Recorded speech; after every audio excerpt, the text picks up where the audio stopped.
The United States government continues to assist in the replication of the novel coronavirus known as COVID-19. Nationwide cases are up 43% over the last 2 weeks. Hundreds are still dying each day.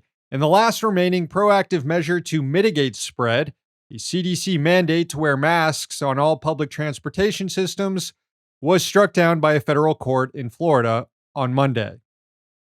Judge Catherine Kimball Mizelle claimed that the CDC exceeded its authority.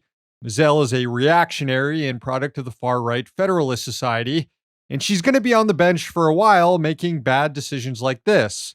At 35 years old, she was the youngest federal judge appointed by President Trump. Her ruling had an immediate impact. A number of airliners relaxed their masking policy, and the TSA said it would no longer enforce its mask mandate. In fact, pilots and flight attendants in some cases made the announcement to passengers mid-flight that they could take their masks off. A nightmare scenario for the immunocompromised who took a flight believing there would be some basic protections. Last I checked, you still need to remove your shoes before flying and have your body zapped with radiation, and are prohibited from bringing any sort of liquids onto a plane because of stuff that happened decades ago that killed only a fraction of people compared to those lost from COVID. Also, studies have shown that masking on planes actually works.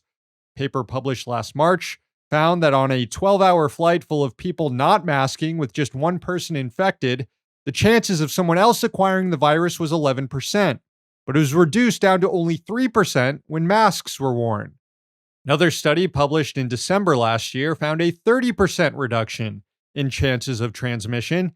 And even when researchers took into account people on planes removing their masks to eat and drink, there was still a lower chance of spread compared to a maskless cabin during the entirety of the flight.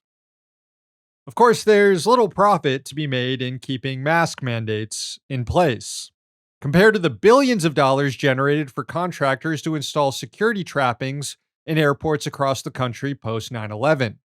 Congress could pass a mask mandate on its own, but lawmakers are on vacation right now and haven't even been able to muster up the political will to replenish pandemic response funding, which is run dry. So, if you're uninsured and were on one of those flights that allowed people to remove their masks, you better hope you don't get COVID, because you no longer have access to cost-free testing and treatment. Hey, thanks for watching. Hit the subscribe button so you don't miss any of our new videos. Also, if you want to see Means Morning News in its complete form, not just the clips we post here, head on over to Means TV and get access to all our new episodes and our entire backlog, plus tons of other great movies and original TV shows.